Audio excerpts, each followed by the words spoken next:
Whenever you're ready, Julie.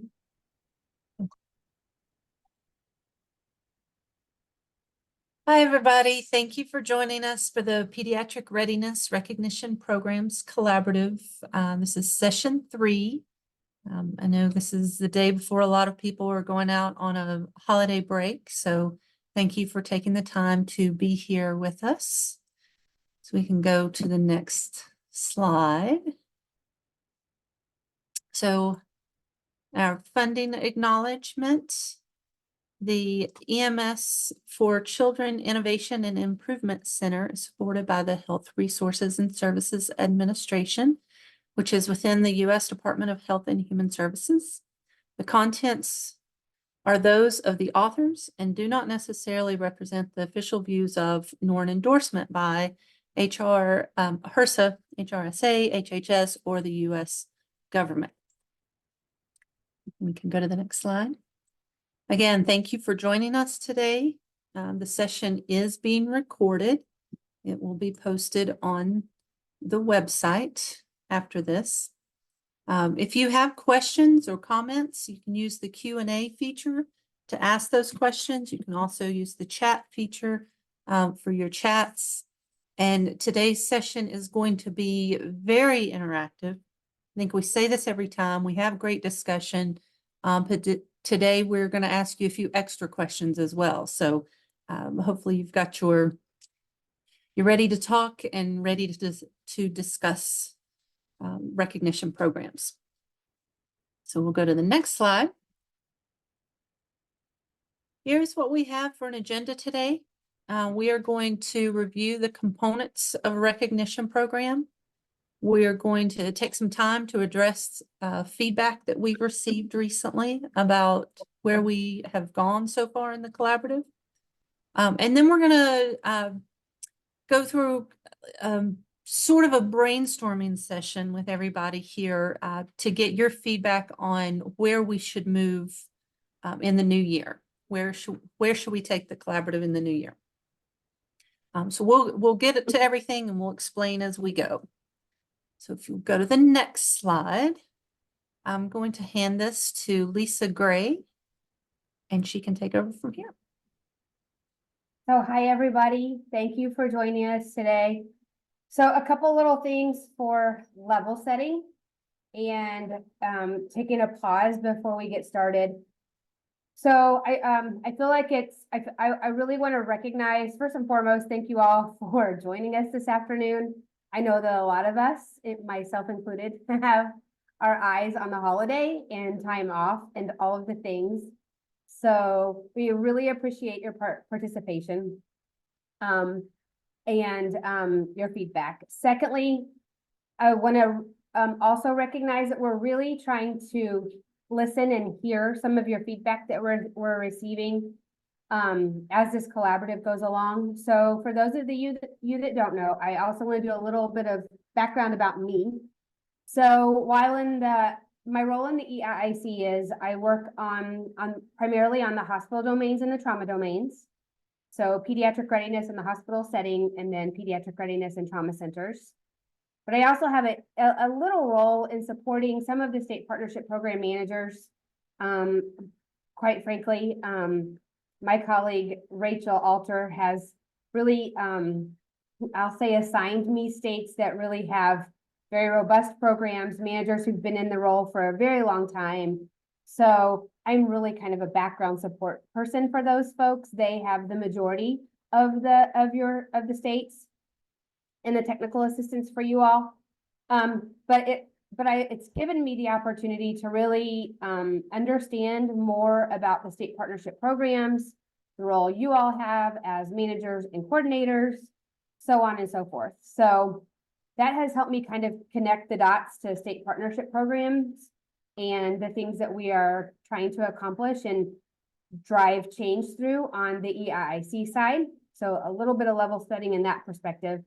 And then lastly, many of you may know this, and I don't want to be a broken record, but I want to share my background and how I evolved into this role.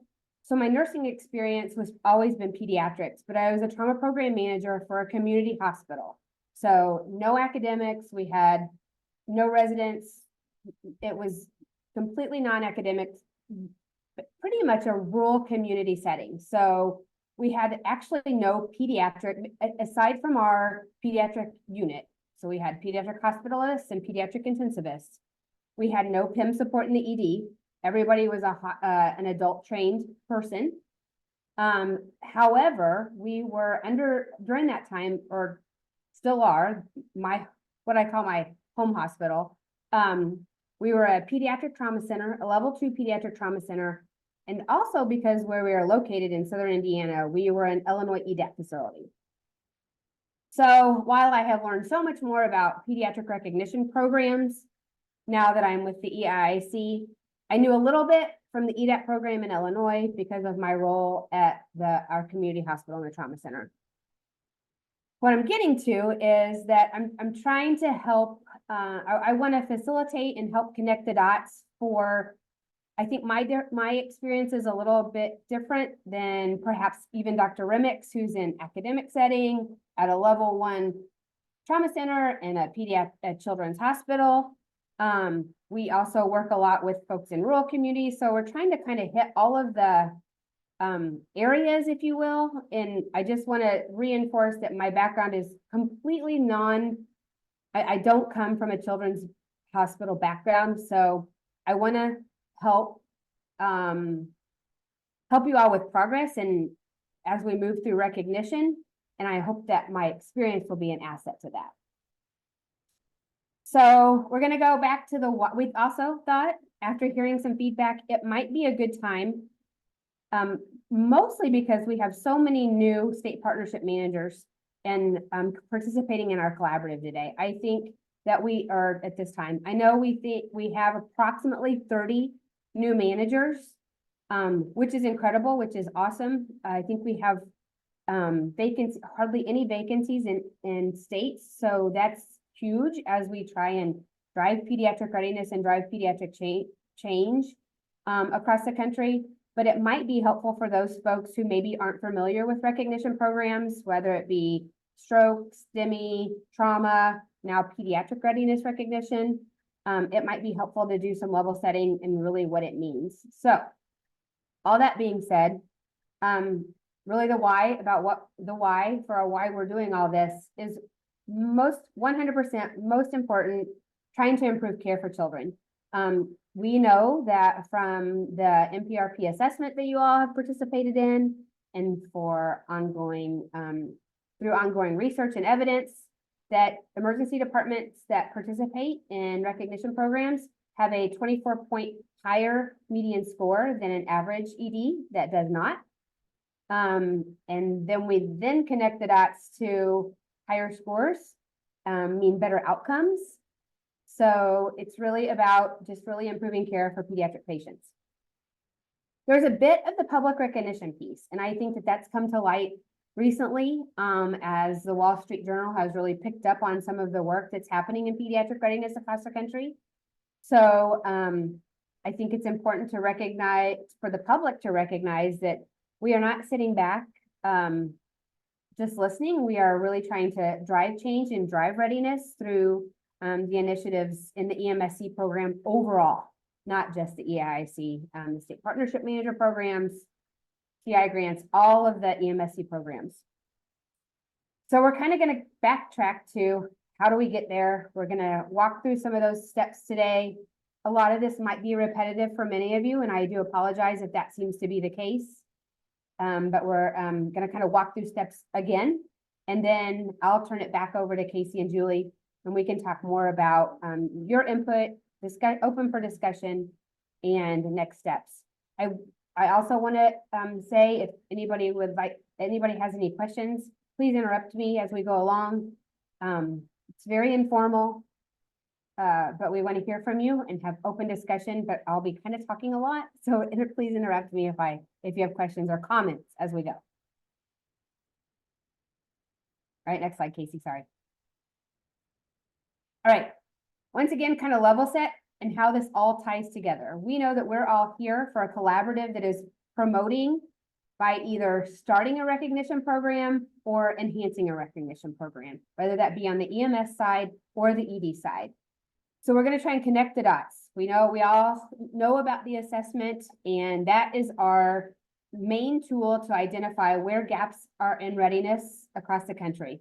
We know it in EDs already, and we're about to embark on a national assessment for pre-hospital as well.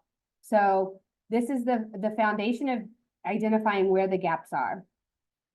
We also have resources that help you all and clinicians, whether it be from the EMS side or the ED side, how to really address those gaps that have been identified by the assessment. We also know that that gives us a score to help us start working on improvements. The collaboratives really help us move the work forward based on quality improvement science. They're most importantly opportunities for you all to learn from your peers and how perhaps one person or program or facility or agency did it to help you mimic that in your particular setting, no matter where it is. So it's more peer-based. We at the EIC try to offer best practice resources and the quality improvement foundation behind that, but it's really about learning from your peers. We have now, fortunately, the NPRQI, which is giving us the data to support some of the work that we're doing. And here we are in facility recognition programs, the state-based programs that recognize EDs and EMS agencies for their pediatric readiness based on specific criteria. Next slide, Kasey. So this kind of walks through the steps. It's a visual of how we're getting there. So we talked earlier today when we were preparing for our call, you could kind of start on the left-hand side of your screen, or you could start on the right-hand side of your screen. Basically, the right-hand side of the screen is we know where we want to be. We want to have a recognition program that has been verified, reaffirmed, that number of hospitals or EMS agencies in your state is increasing. It's our goal. That's where we want to get. But we cannot get there without really bypassing, or we can't bypass any of the steps. So that first step is acknowledging acknowledging that you want to, or you are driven by a performance measure to have a program in your state, whether it be EMS or ED. Then you have to increase awareness about what that means. And it's not only increasing awareness to perhaps your emergency department or EMS colleagues, but it's increasing awareness and obtaining buy-in from all of your stakeholders. Then you go through, after all of the foundation has been built and you're ready to launch a program, accepting applications. We'll talk a little bit about what are applications for the program. So meaning that an emergency department or an EMS agency has signed up and said, I'm in. You've got buy-in, you've had communication, collaboration with either the ED or the EMS agency, and they want to proceed. So you have an application process built. Then we talk about verifying. What does that mean? How do I know what we received on paper looks like what that emergency department or EMS agency is doing? We are very aware.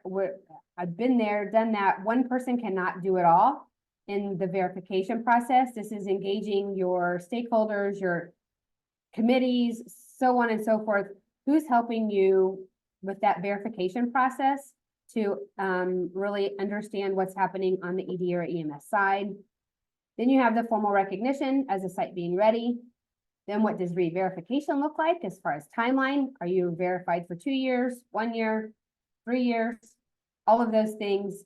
And then we get to the end goal. We have the gold seal, stamp of approval. We don't only have 2 recognized ED or EMS agencies in our state. We're now anticipating that we're going to be up to 10, 20, sky's the limit. Ultimately, our national goal is for everybody to be prepared to take care of any child, any day, no matter what circumstance, but that's the end goal. That's where we'll get. Next slide, please. All right, so this is a little bit repetitive, but just saying it again. what is a recognition program? It is state-based. You as the EMSC State Partnership Program Manager and your cohort of leaders in the EMSC program for the state really own that program, and that's honoring and acknowledging emergency departments or EMS agencies for achieving a certain level or standard of pediatric emergency care.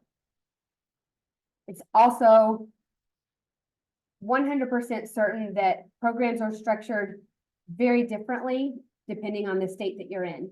So obviously it looks very different in Indiana than it even does in our neighboring state, Illinois, although a lot of similarities. But certainly we know that it's different from California to Texas and so on and so forth. You have one program, they just don't look alike. So we're trying to get to some type of standardization. And this is where kind of I fall back on my expertise when we think about stroke programs, STEMI programs, trauma programs specifically, trying to get some type of standardization. It's not done overnight, but that's what our goal is. So we have specific criteria that are based on guidelines, which are, as we know, the Joint Policy Statement and our National Pediatric Readiness Guidelines. We have an application process, a verification process, recognition process, and then evaluation. Next slide, please.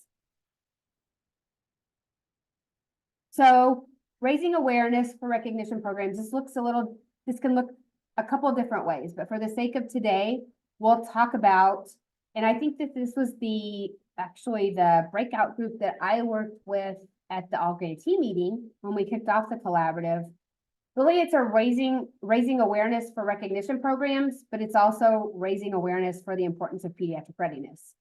So before you can start and embark upon this journey, you have to get buy-in from your stakeholders within your state, at the state level, whether that be your EMSC committees, your Department of Health, whatever that looks like in your state. And then also obtaining buy-in from EDs and agencies, EMS agencies that would like to participate. Next step is, and I'm just highlighting bullet points, I guess, but obviously we know that that's a lot easier said than done, and just that buy-in process can take sometimes years. This work doesn't happen overnight.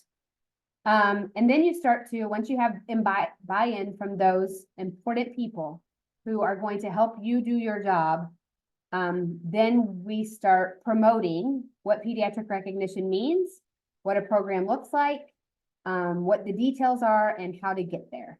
What it means for the end user in this particular scenario being the emergency department or EMS agency that wants to be pediatric ready. Next slide, please.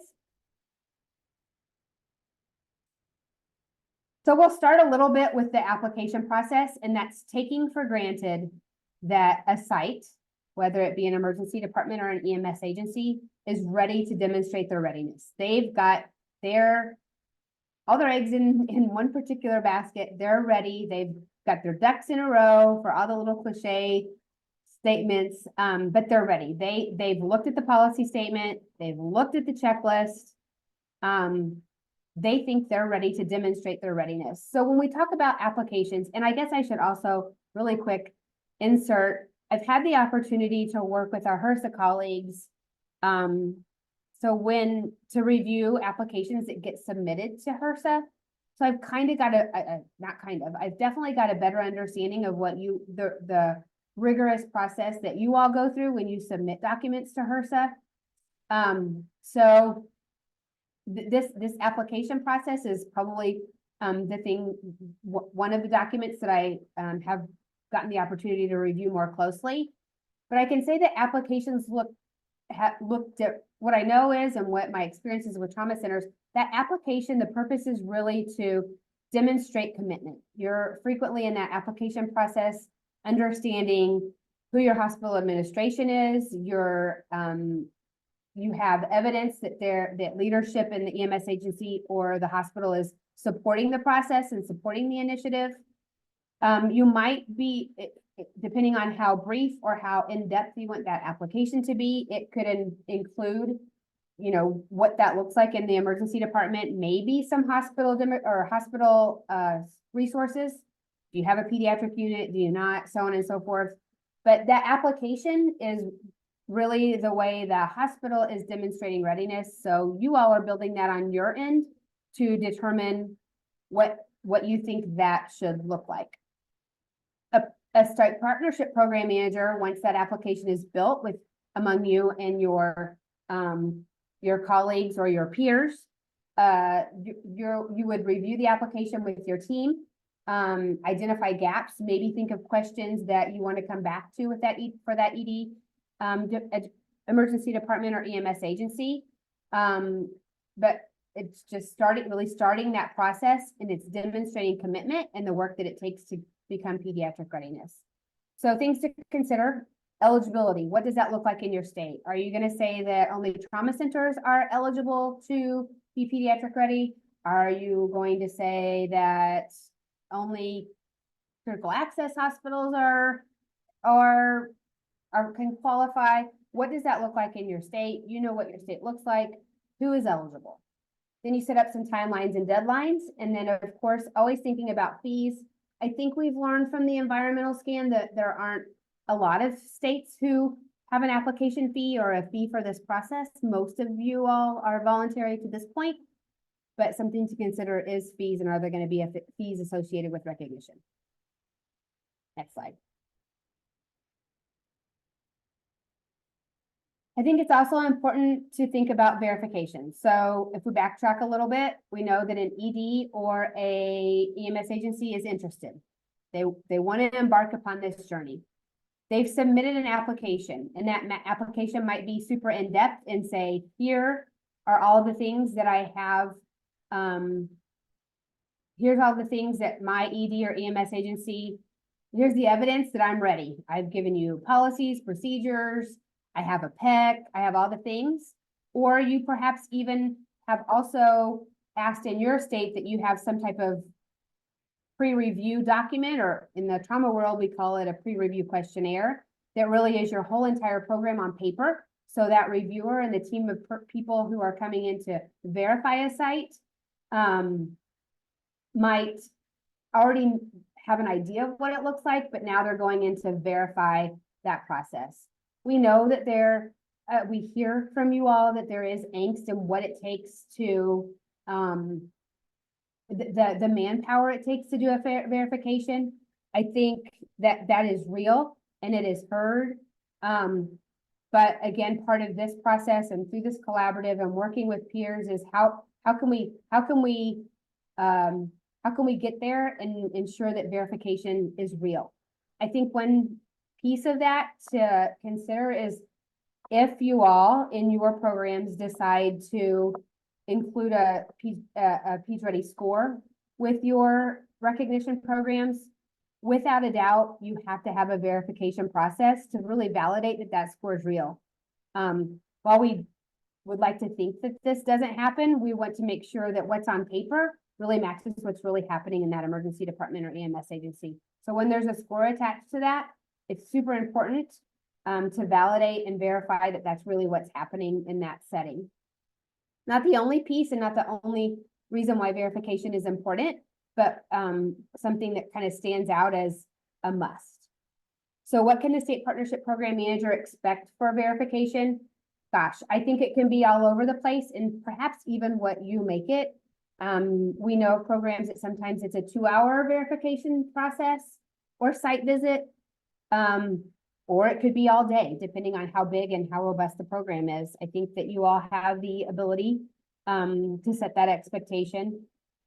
We've talked a lot about how do you partner with your state trauma system team, and when a state has a verification process on the trauma side, what would it look like if an individual from the EMSC program or the state partnership program kind of tagged on to a site visit for trauma and really only honed in on pediatric readiness? Something to consider.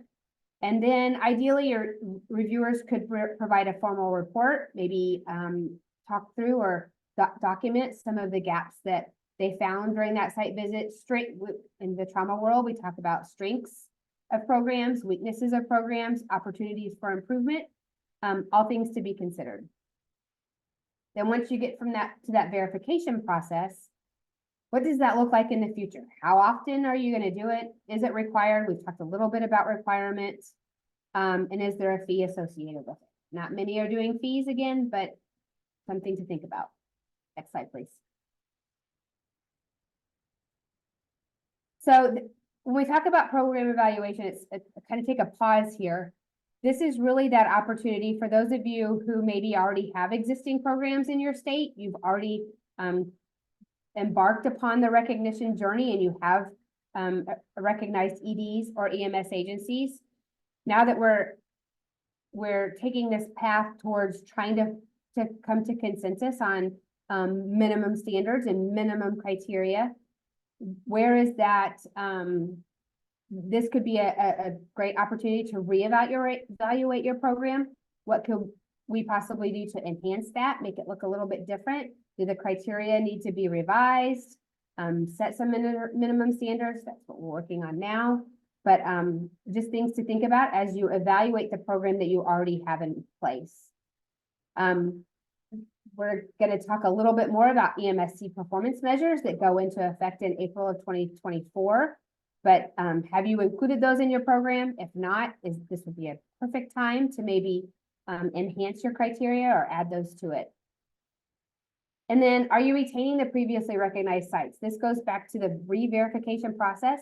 If you verified a site 2 or 3 years ago, has anything happened since that time to re-verify those sites, reevaluate those sites, so on and so forth?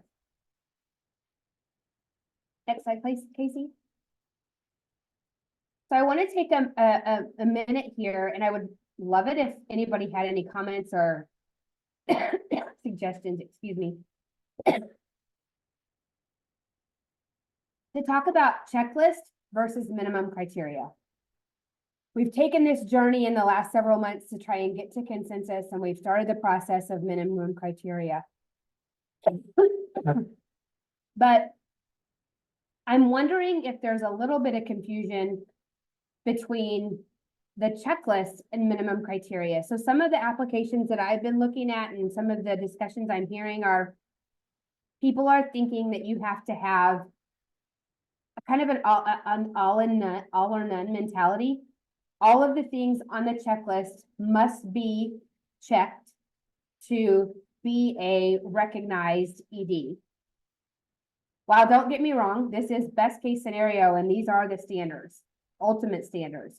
But I think it's a different approach than if you have a single tiered recognition program, either recognized or not, all or none. There's a way to start with some minimum criteria. We know from evidence and key drivers of readiness that includes having a PEC, having a quality improvement program, or process, I will say, specific to children, disaster plans, and some specific, I guess, policies or procedures, if you will, for example, weight and kilos. So we know from the assessment and research and evidence that those are big drivers of pediatric readiness. So I think that there may be some misunderstanding of you don't have to have the entire checklist to be checked off and ready to go and not be recognized. I don't know if that makes any sense, but I don't know if there's any thought or discussion. I don't know if any of my EIIC colleagues have anything to contribute to that discussion, but I do wonder if there is if there's a misunderstanding of what that means to have the checklist versus what it means to get to minimum criteria or standards for a program. Can you show what you're talking about? I don't know what you're even referencing right now. So when we talk about the NPRP checklist, Kasey, can you help me? And I don't know, you probably have quicker computer tool skills than I do. 1 second. So we talk about the NPRP checklist, Rachel. So I'm probably certain you're familiar with the checklist.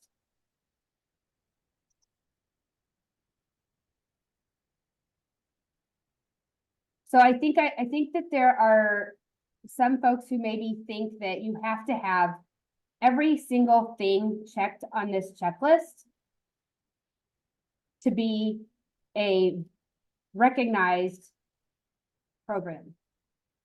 And don't get me wrong, that is ultimately the end goal, to have every single thing done on this checklist. But I think when we also move the conversation to minimum criteria, we know that the things that you have to have at minimum, if you have nothing else, you at least, and this is I guess a proposed scenario, you would at least have a PEC, probably one of the most important drivers. You must at least have a documented QI plan that shows what you're doing to improve the care of pediatric patients. You have a documented disaster plan, and or you have some pediatric specific policies in place that match up with the performance measures that we know drive improved outcomes. For example, weight in kilograms. Does that make sense?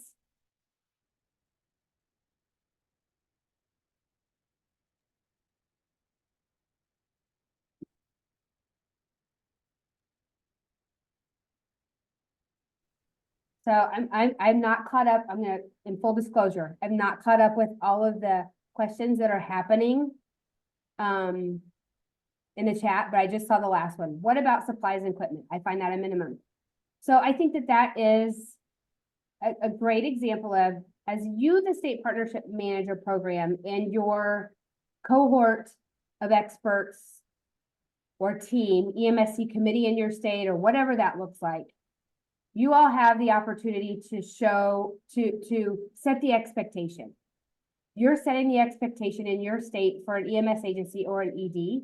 And if you know the demographics of your state and what your emergency departments look like when it comes to ready versus not ready, it could mean that you in your program feel that supplies and equipment are a minimum. And absolutely, there are things that equipment-wise are a minimum. But I think it also goes back to identifying that PEC. And if you have a PEC, some of those things will get checked off because a PEC is owning that piece of, I'm ensuring that we have the proper supplies, equipment, and medication. Me, if I was the PEC.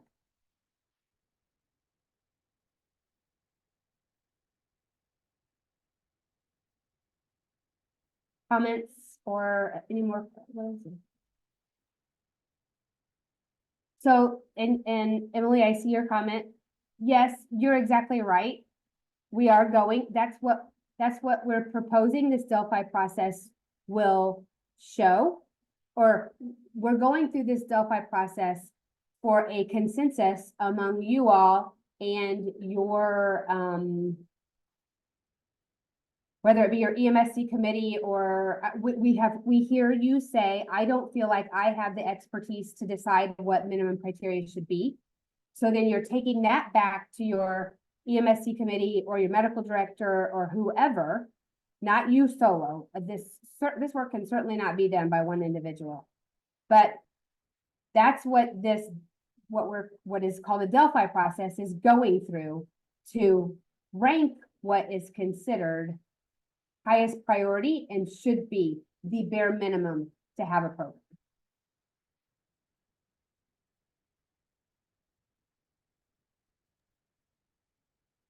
Seems like what would be less confusing is, particularly because we have so many new program managers, would be to refer them to the HRSA EMSC performance measures, which on page 23, it outlines the minimum expectations for a program.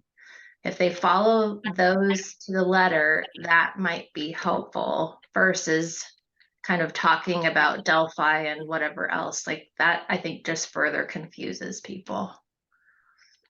I don't disagree, and I think our next two slides are just that. It's connecting the performance measures back to minimum criteria.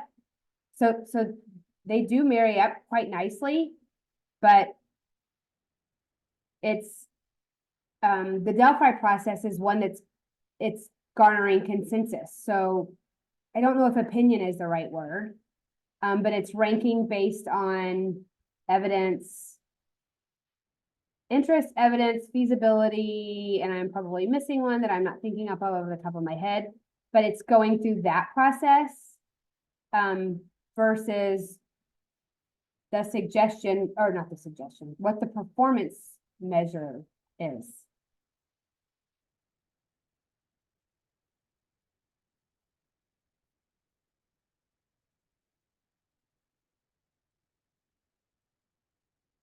Kasey, do you want to go to the next slide to kind of connect the dots to that? So these are the ED. So this is, you all know this probably by like the back of your hand. But this is the criteria, this is the performance measures, and it's stating that in the highest tier program, you have at least a PEC, at least a disaster plan, and weighing and reporting pediatric patients. I think it's important to acknowledge that what we've learned from the, and this is what this is evidence, and this is very straightforward. It's important to note that fourth piece, the quality improvement program or plan in an ED for children, is what the evidence of the NPRP assessment shows. If you have a higher score and are more ready and have improved outcomes when there is a formal QI program.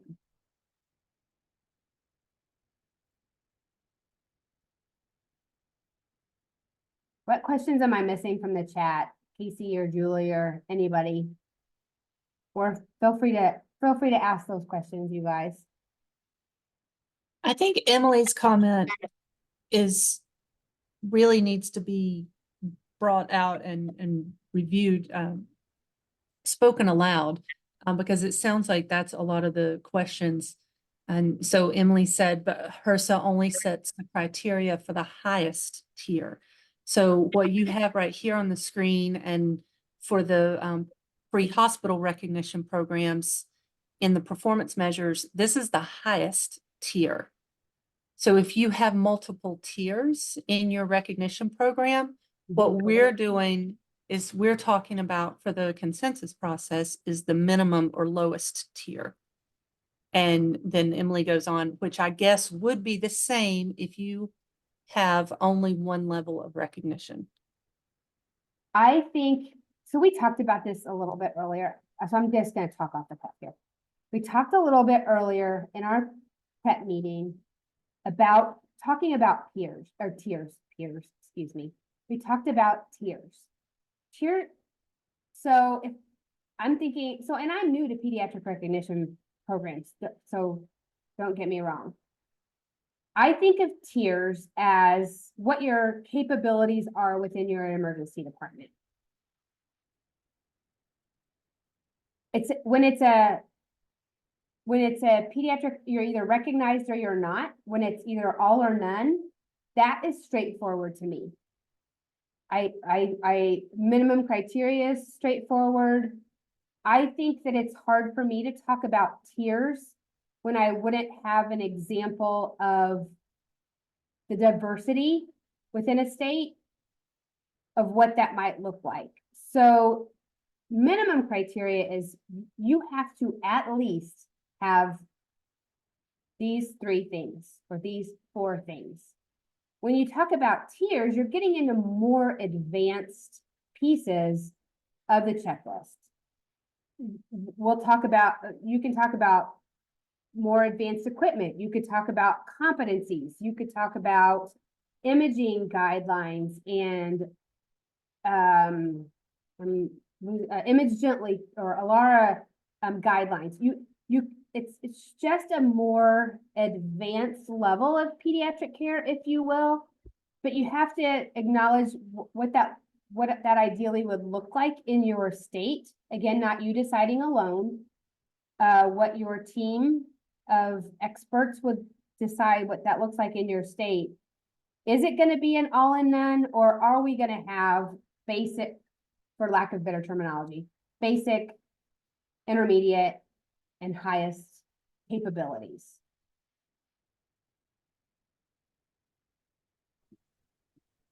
Hi, this is Michael from Connecticut. I think I say this on almost every call about this.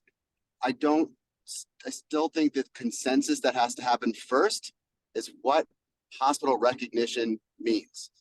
Like, what does that mean? Does that mean great outcomes for kids? Like some of these amazing studies that have come out with, if you finish upper quartile with a pediatric readiness assessment, your institution decreases risk of mortality by 4 times. You know, those great studies that have come out recently by Craig Neuengard and others. Like, is that what we want it to mean? Or do we want it to mean that you are interested in pediatric readiness and starting to talk to your state partnership teams? I don't think we can have these discussions until we make that initial decision. About what recognition, so in my mind, recognition means you are pediatric, for this particular initiative and collaborative, you are at the end goal of you have a recognized ED in your state. I'm going to just hone into emergency departments.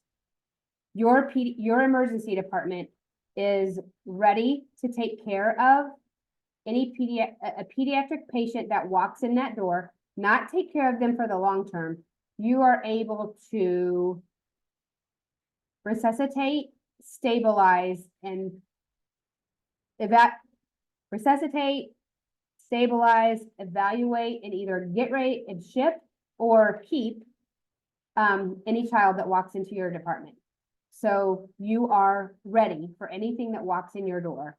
And to help you be ready, we have the checklist is your driver, but when we talk about minimum criteria, you have at least these, whatever that lands on, 4, 5, 6 things in place. Does that help or make it worse? But we have a tool. I don't know what the magic number is, but I would imagine it's around 70 that predicts that, correct? Like, we have the pediatric readiness assessment. So if we're saying, yeah, so if we're saying that's the goal, which is a pretty great goal, it's a lofty goal compared to some of our hospitals, right? Then why can't we just say, like, you got to score above a 70 on the National Peds Ready Assessment? Done. So we've talked a little bit about what number is the cutoff. And then if we kind of step back and say evidence and what research supports, 70 isn't it. That number is 88, where you start to see some evidence that there are improved outcomes. Then it jumps up to, I believe, 92 for a higher quartile. But let's scratch all that. Let's say 88 is the magic number. I think that it's unrealistic to say that every ED in your state must be at an 88 to be pediatric recognized. You're not, that might be a dream that we could never, it will chase forever, never get to. But that's when we start to see the evidence for improved outcomes. There's absolutely no reason if your score is lower that you perhaps can still be recognized. But it's an ongoing quality improvement or an ongoing improvement process that you're trying to get that number higher. I don't know if I explained that right. I feel like I'm talking too much. I promise this will be my last comment. Fine. But I think that's just it. The end user, you called the EMS agency or the emergency department in the community. And in my opinion, the end user is actually the family, the patient. So if that's what the evidence has shown us to improve outcomes, to me, again, it's just one person's opinion on this. To me, if I'm going to put a label on my hospital to say that they are PEDS ready, then that's what it means. All right, I hear you. In my opinion. Yep, thank you for that. Cindy, you have your hand up, sorry. Yes, and I'm going to focus on the tiered response because I think I've already on other calls probably said enough about a self-report. These many states might use that score. We will not be using the score until we have validated it because we know how some of those scores were created. When I hear tiered response, as a parent, I agree with everything that you have said, Lisa. As a parent, I want my child or my someday grandchild to be able to receive the care that will ensure they get to the right place. But as a systems administrator, tiered is much more complex. Tiered is, where does EMS know where to go? Where does that freestanding or critical access hospital know to send the patient? So for us, tiered is PEDS ready, PEDS ability to admit to an observation unit for more than 24 hours or for inpatient. And the highest tier is critical care. So it isn't tiered within the ED. There's a minimum for the ED. Tiered unites our state and our bordering states into a system of care delivery. Thank you, Cindy. You're exactly right. That tiered piece certainly has a connect the dots to what the hospital's resources are beyond the emergency department, for sure.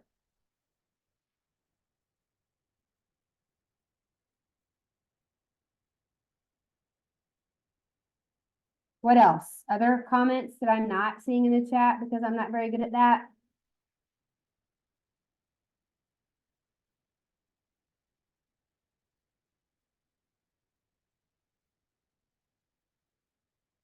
Oh, I'm seeing Tony Gross's comment. Yes, I think the 90 score is for trauma centers. Maybe I'm wrong. I can't, my brain is not functioning very well, but yes, 88 is the upper quartile in Newgard study for sure. Lisa, if I could jump in, this is Kate. Absolutely right. There are a few different studies. AIMS had a cutoff of 93, Newgard 88, another 93. Aaron Jensen has shown maybe closer to 95. So there is a little bit of variability. It's somewhere around 90 and above that's associated with improved outcomes. But just to add on, I mean, this discussion is so important, and I love everyone chiming in and adding to this because I think the richness of the conversation is how we get to kind of moving forward. And it's really important to hear both sides of this, right? You hear Dr. Goldman speaking about how, you know, if we're going to recognize a site, it needs to be associated with the evidence which shows improved outcomes. So 90 should be the minimum. And then you hear others saying, well, how do we begin to engage EDs that have such limited resources? And is there some kind of starting point just to get engagement and grow and build that over time? I think the states and territories that started this process early, like Illinois, Tennessee, California, New Jersey, and a number of others, have had the luxury of being able to make their program more and more robust over time. And we are at a point with the current evidence that means that we have to make some decisions much more quickly or rapidly in order to make sure that we're careful in recognizing sites in a meaningful way. And it may not be that one site fits or one size fits all. If the goal is 90% or a 90% score above in, for example, the state of Connecticut, that means that nearly everything within the checklist, everything within the guidelines is included in that, nearly, right? And so there are probably still some elements that everyone could come to consensus around as part of minimum criteria. And it may not be everything, and some states may not choose to have more than one criteria or one tier, excuse me, and that's perfectly fine. But we're just trying to get everybody kind of aligned around some of these finer points of developing recognition programs.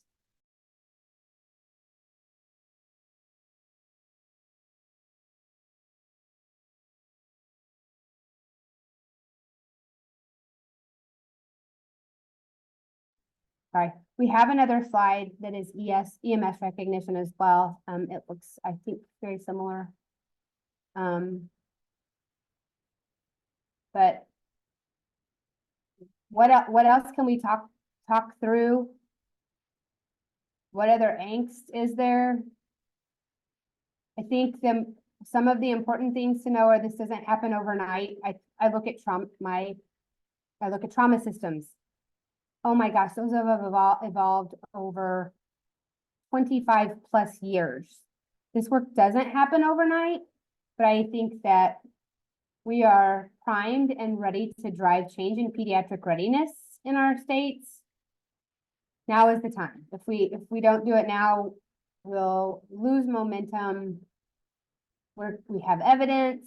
We're starting to get evidence. We're getting more evidence, about to launch the pre-hospital assessment. I think the time is now, but we as an EIC team went to hear your angst, your barriers, why you don't think this will work, why you do think this will work. I think we have a tendency to be on the this is never going to work side, and why do some of us think this could work? Maybe.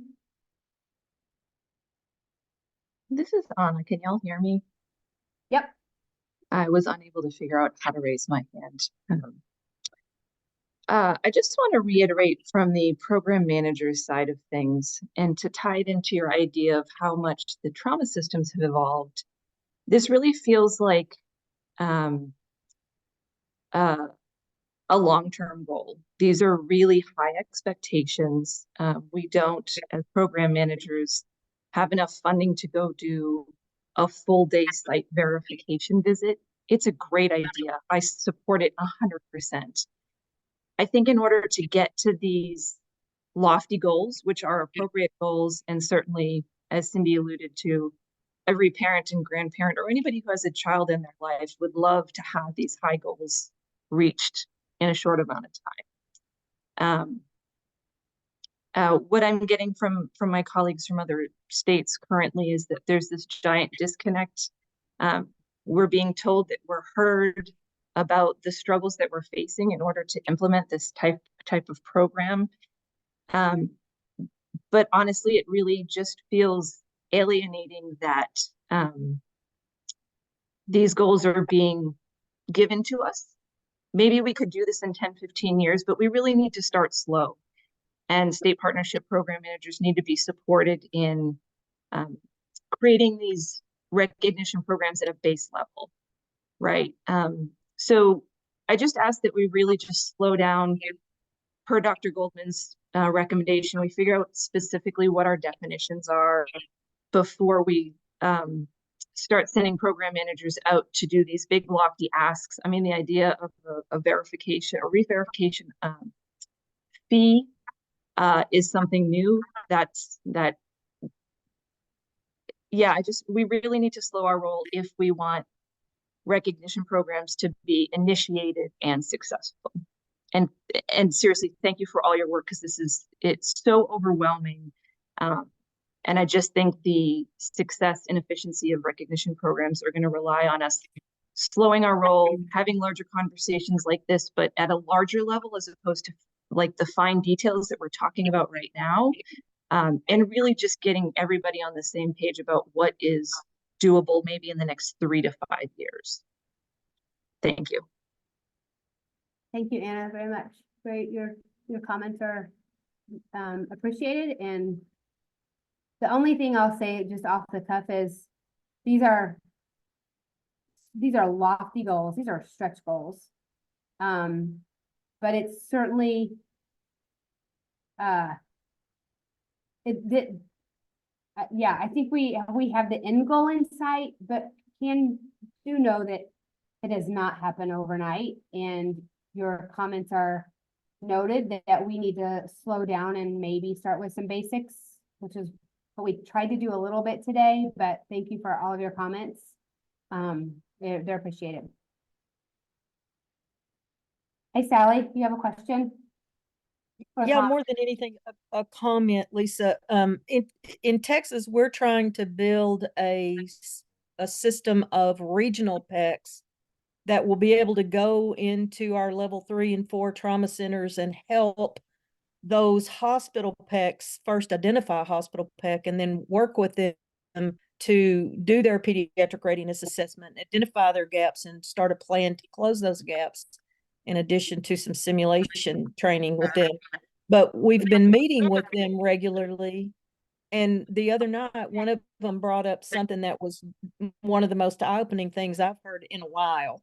She was talking about the media attention that has been paid to pediatric readiness and the lack of readiness in emergency departments across the country. And her hospital experienced a phone call to the highest level president's office in the hospital from a parent wanting to and demanding to know what the pediatric readiness score was for that hospital and what their plan was to be pediatric ready. And luckily he was able to tell the woman he would get back to her. He asked around. Somebody said, hey, the trauma coordinator is a PEDS ready emergency care coordinator, and here, go to her. She can tell you exactly what our score is and what our plans are to improve our readiness. And the president was able to call this parent back and tell her all the things that she wanted to hear and completely diffuse her, because she was threatening to go to the media with whatever she discovered about this hospital's PEDS ready score. And I said to the group when we were talking, every single one of your hospitals is subject to get that call. So, you need to be thinking about how you would answer that question. I think a parent has every right to ask a hospital's pediatric readiness score. And how your hospital answers that question could be a problem for some hospitals. Thanks for letting me share that. Thank you, Sally. Lisa, this is Michelle. I'm in a big hospital system, and we have restarted our surveys just of our own community hospitals recently. And I think staff at those community hospitals are so engaged and want to know and want to make sure, even the providers, they want to know that they have the right equipment to manage a sick children. They want to do this in the best way, and they'll help work through a lot of this if you get them engaged in helping them define what do they need to improve and where to start. And we've just started and gotten through three of them, and we really focus on a lot of the equipment and talking to staff, knowing where that is when we're hands-on on the units, because other stuff we can check, like they can send us policies or we know what policies we have. But it's been really eye-opening how engaged staff are in these community hospitals, because they are receiving these acutely ill children and want to be able to do the best they can. Thank you, Michelle. Hi, Sam, got your hand up. Hi, yeah. So I think this is a really good opportunity to just take a little pause so that we can, continue on in this meeting in a productive way. Something that I just keep hearing over and over is just, we seem to sometimes just be missing each other. In different groups almost seem like they have a different understanding of answers to the same questions. And I know Kate was speaking to that a moment ago. Anna kind of brought some of that up, but then even Sally's story just now, and I put this in the chat, I think that showcases some misunderstandings about how we are supposed to be using PEDS ready scores, how we're supposed to be using the assessment, what we're supposed to be telling our hospitals. And we certainly shouldn't be telling community-based hospitals, rural and critical access, something different than children's hospitals. And I think all of that's really important when it comes to recognition, because what I'm hearing from everybody who's raising their hand, asking questions, is we'd like clarity and we all want to get united on the same page and be able to offer something consistently at minimum, right? And I want to clarify with the leaders of this meeting, is that the correct interpretation, that we're trying to get on that same page for that minimum level so that we can start to share things consistently at that minimal level with every place? Because shouldn't every place have the chance to become PEDS ready? So that's my first question. And then my second remark, and I'll let it go, is just to address that concern about releasing PEDS ready scores. It's my understanding that those scores are absolutely not supposed to be released to the public. So I am concerned with the story that Sally just shared, because I think that's actually quite potentially problematic. because we're not supposed to be having this competition between one hospital down the road who has no pediatric, physicians on staff with a children's hospital that's an hour and a half away, or in many of our states, hours away. We're not supposed to be releasing that kind of stuff for people to be using inappropriately. And that story that she shared it raises even more concerns with me in the PEDS Ready score and how we are not maybe using that consistently.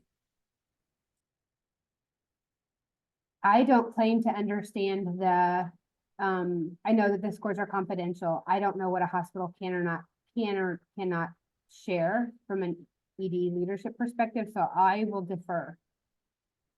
I'm happy to try to respond to both of your questions, Sam, and I think I appreciate you bringing them up. Just the first piece is, yes, the goal was to try to come to consensus among the entire EMSC group of partners to bring, I think, more value and credibility to the work that we do in creating pediatric readiness recognition programs, to try to come to consensus on a bare minimum criteria, which I think was your first question. That was the goal. We've obviously taken a little bit of a pause today because of all the confusion and concerns around that process. So, but I appreciate you raising that question.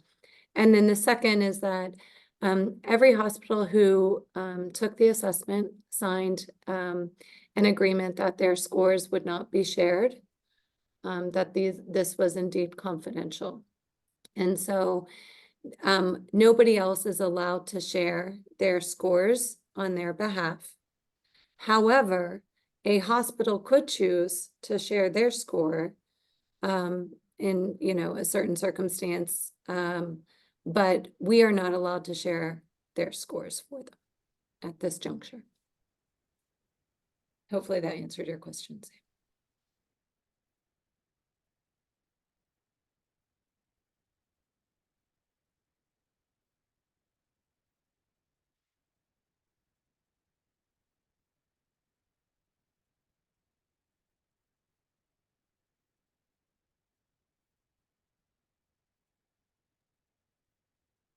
And I'll just add one more comment with the media. I know there's been a tremendous amount of media attention, and part of what got us here to begin with was some of that.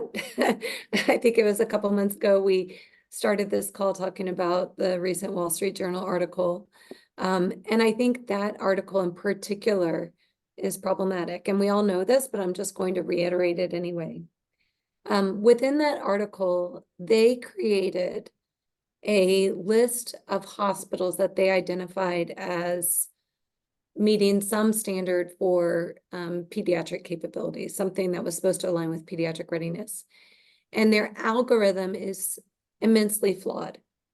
We know that they did that based on sites that had been formally recognized through MSc programs, which may or may not speak to true pediatric readiness. Thus the whole discussion around minimum criteria. They highlighted trauma centers, which we know trauma centers have enormous variability in overall pediatric readiness. And children's hospitals. And even among children's hospitals, well, the median pediatric readiness score among children's hospitals is 96. There are some that score far below the 4th quartile or the highest quartile of pediatric readiness. We have tried on many occasions to go back to the Wall Street Journal, explain to them that this is not accurate. It's a false description of sites that are pediatric ready. They claim that the clause that they have in place alludes to that, and they have all but refused to go back and make any corrections to address that. But it did bring up a lot of these discussions, and more we keep getting questions from the media of how does the parent navigate this complex system?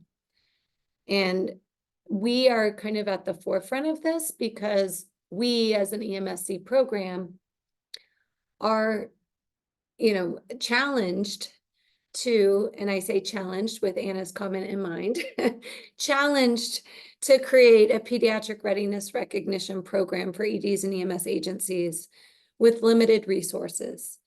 And the only way that we can be successful in this is by leveraging our partnerships with other state-based entities or territory-based entities, state chapters, et cetera. And by trying to get the buy-in from, the field, the state offices, legislation, et cetera.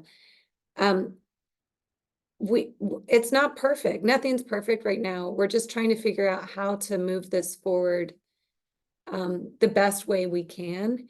And if we can even get to a minimum consensus, I do think it would help us to be able to move forward in every state and territory.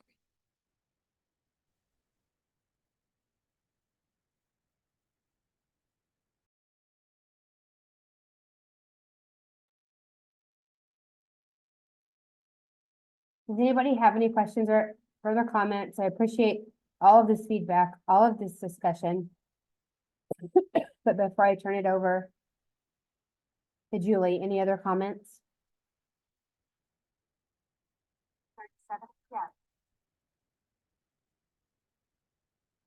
All right, hearing none.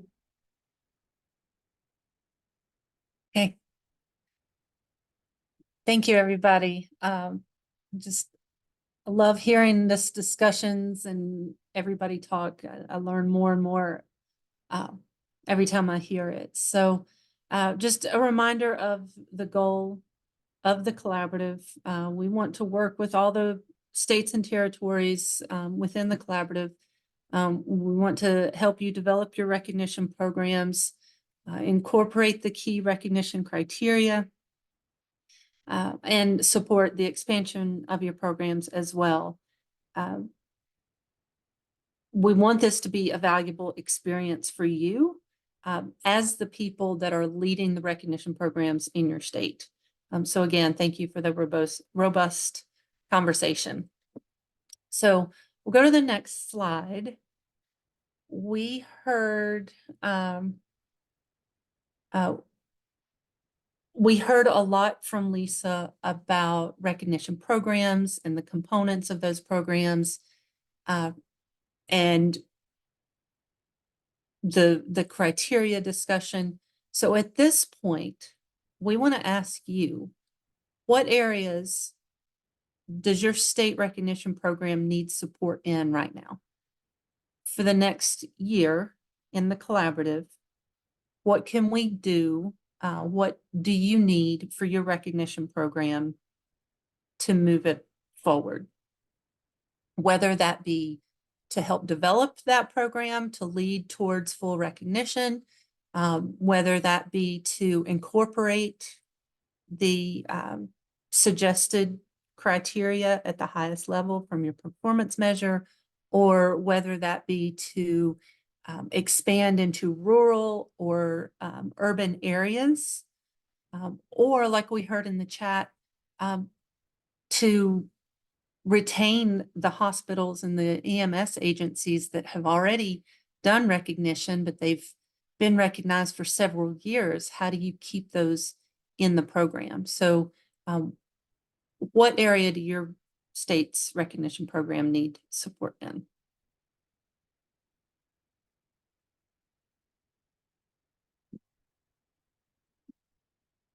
And Eleni, it says we've got something in the chat. We post the Slido link into the chat. So Kasey or Eleni.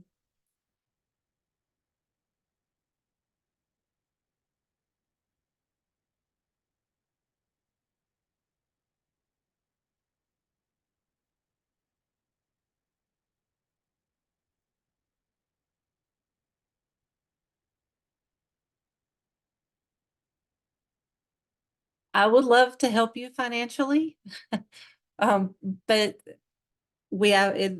Remember that it needs to be within, like, what can the collaborative, what can we do within our collaborative? But absolutely, these are funding. So maybe that's something that we think about. How can we come up with, what are some ideas about funding? What are some ideas about financial support, and how are other states supporting and continuing their programs financially.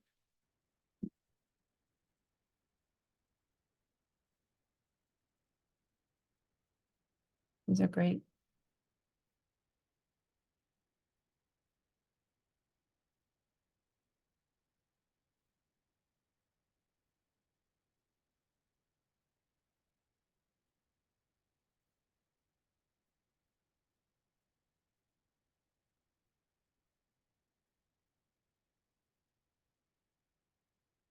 The great thing about collaboratives is that we all come together and we have these conversations like we did today, and we can ask questions, and maybe somebody else has already been through this, and maybe somebody else has, other states have ideas, and then we can share best practices.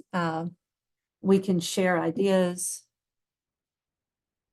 So these are fantastic ideas.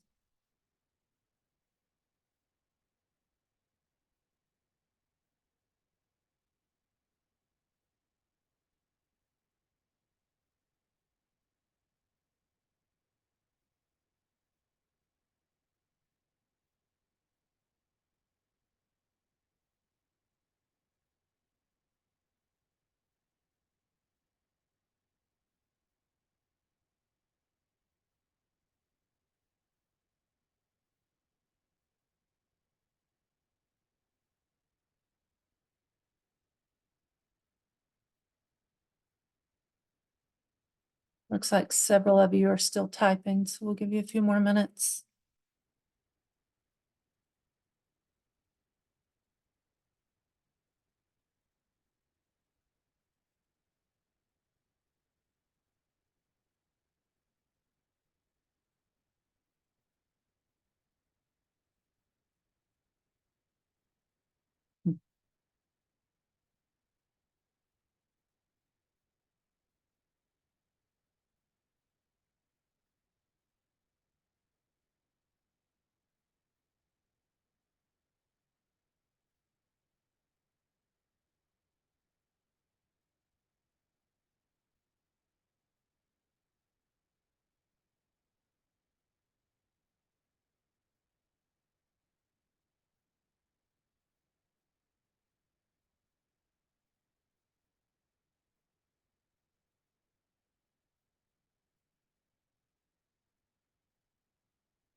Let's go about 2 more minutes, and then we want to get to our next poll.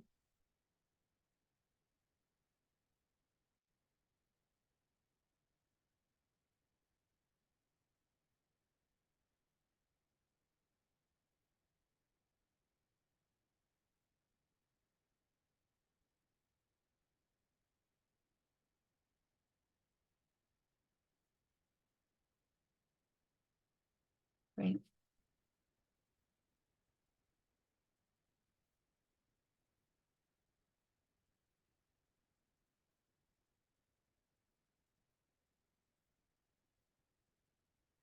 Kasey, if we go to the next slide, will they be able to continue typing, or does it close the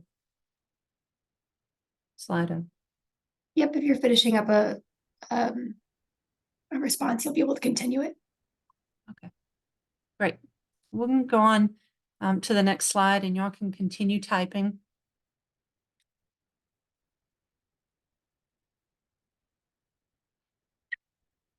Excuse me. A few weeks ago, a few of us sat in on the State Partner Advisory Committee meeting, and we heard quite a bit of feedback and discussion, much like you've given already today. But we wanted to address a few things here that we heard and things that we're trying to do to adjust as we can. So that first bullet, we heard that the email communication regarding the surveys around the minimum criteria consensus process was very confusing and frustrating. as far as everybody is getting the reminders, hey, don't forget to complete this survey. And then, so what we did was last week, if you will probably noticed, well, you probably didn't notice because you might not have looked to see who got your email, but we split up the reminders and the confirmations. So for those who had completed round 2 survey in both ED and pre-hospital, we sent you a confirmation. Thank you for completing the survey. Please use this as a confirmation that you've completed this. For those of you who had not completed round 2 survey, we sent you a reminder to please complete the survey. We actually got a few back that a few of you asked, I thought I did complete the survey, and maybe you'd only completed ED survey, but still needed to do pre-hospital or vice versa. So we heard you there and we split that up, and some got reminders and some got confirmations. So hopefully that helped a little bit. The next few bullet points really had to do with the process of the consensus for minimum criteria. We heard that the understanding of that process was varied, it's difficult, and even when the program managers are hearing the process and it's not really understood, that it's even more difficult when you have to go and explain it to your agencies and to your advisory committees. We also heard that the language in the surveys is too academic, maybe too quality improvement, terminology heavy, and it needs more plain language. We heard in that meeting that several of you are not feeling comfortable voting on the terms of evidence and importance.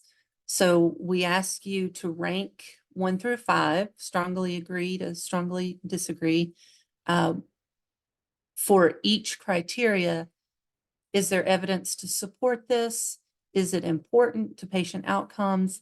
And is it feasible to have this criteria in the recognition program? And we've heard that the evidence and importance is not comforting to reply from several of you. And then there's some confusion around the specific evidence or studies or documents for that evidence to answer that question. So for those 4 things, we adjusted our timeline. As you know, we were originally going to discuss round 2 criteria and what the scores, the overall scores were from each state and overall from all of the states that voted. But we decided to take a step back today and address these and go back to the basics of the recognition programs, have this discussion that turned out even better than I think we thought we would have it today. And then one other thing is that we decided we're going to ask you, where do you want to go from here? So we have come up with a poll question, and Kasey, if you'll go ahead and move to that poll. We want to hear from you. We have a few choices. We need to continue in the consensus process. I think at this point, like Dr. Remick was saying, we really do need the minimum criteria, standard minimum criteria. But which of these following options would you prefer as we move forward in that consensus process? Do you want to continue in this larger group, so where everybody votes? Or we could split off into subgroups. We could have a smaller group working on the hospital minimum criteria, and another subgroup for pre-hospital working on minimum criteria for the pre-hospital recognition programs. Some things to think about. We do the larger group.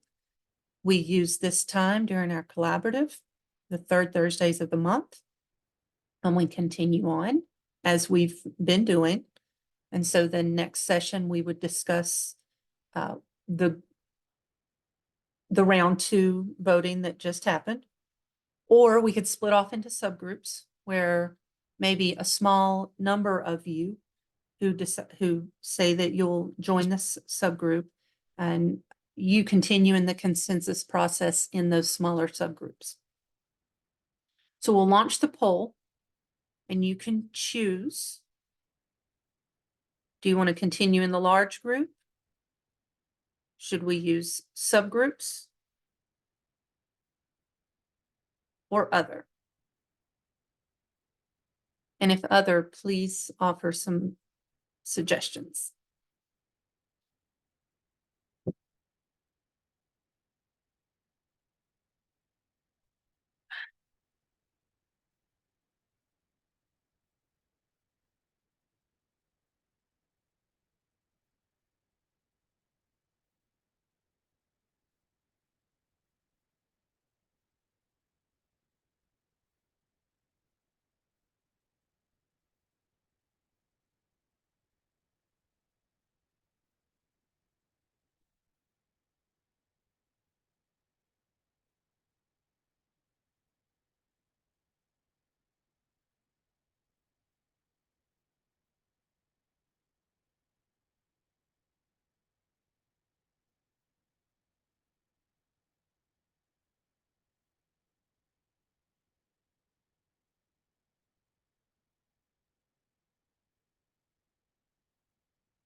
Thank you, everybody who voted. Morgan, no, sorry. Yeah, Morgan made a good comment in the chat. I don't want more meetings, but would like to be engaged in both ED and EMS. So it looks like we're really close on large group versus subgroups. So we can take this back and we'll look at the additional suggestions and see where to move on from here. In the instance that we do move to subgroups, we're going to ask you to complete the next poll. If we do move forward with the subgroup approach, which group would you like to continue with? The hospital, the pre-hospital? You did both. That's like Morgan said, that's going to be quite a few extra meetings, or neither.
So in the chat, Sam asked if the hospital and pre-hospital efforts have to be run at the same time.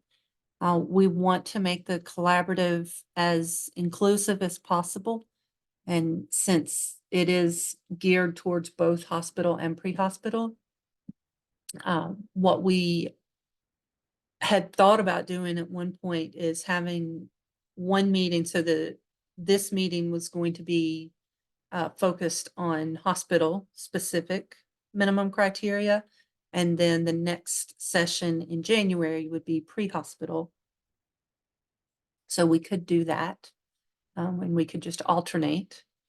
If it goes to subgroups, we could have separate meetings we would need to have separate meetings for that.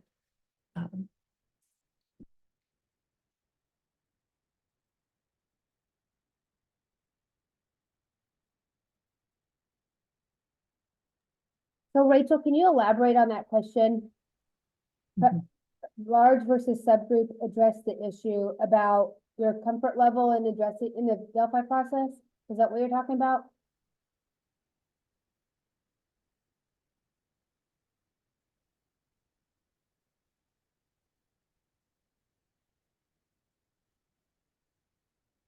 So I can answer that question actually, unless Rachel, you have something to elaborate on. Go ahead. So the feedback and the discussion is by going into subgroups, we would be able to focus more on understanding that process and talking more about voting. But one of the things that was not on that feedback discussion slide, what we also heard in the SPAC meeting is that several of you were overwhelmed and didn't agree with the process in general. And so having vote larger group versus subgroup would allow the people who didn't agree with the process or didn't want to vote and didn't want to vote on pre-hospital or didn't want to vote on ED to make that decision to focus on one or the other.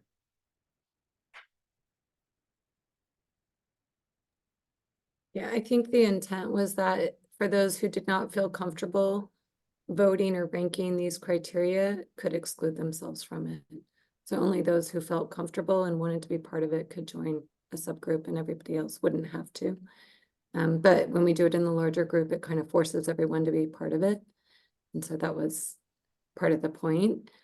It obviously doesn't get to other issues, Rachel, if there's concerns about the process as a whole. It doesn't necessarily address that.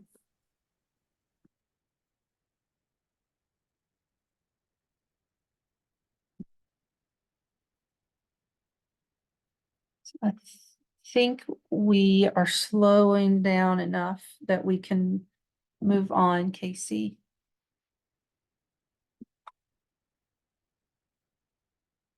So I want to thank everybody again, a robust conversation. I can't say it enough. It was just more than we expected and fantastic. So thanks to everybody. We're at the top of the hour, but are there any lingering comments or questions that anybody has?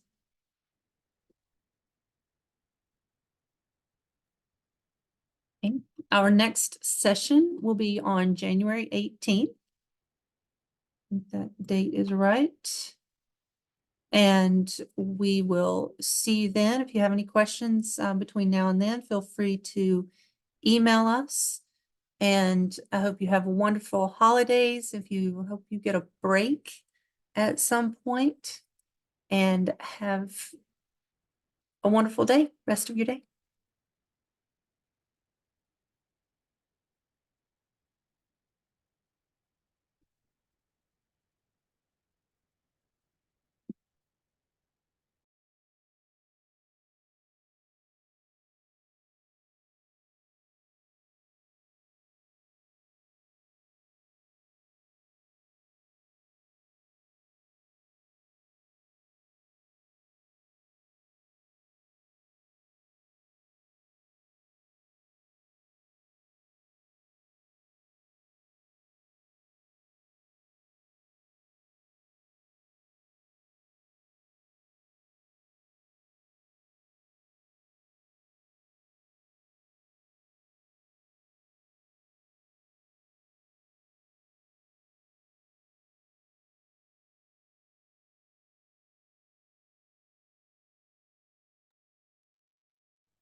You did such a good job, Lisa. I know that was not easy. Thanks.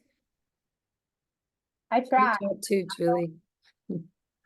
I'll second that. You did awesome. I try.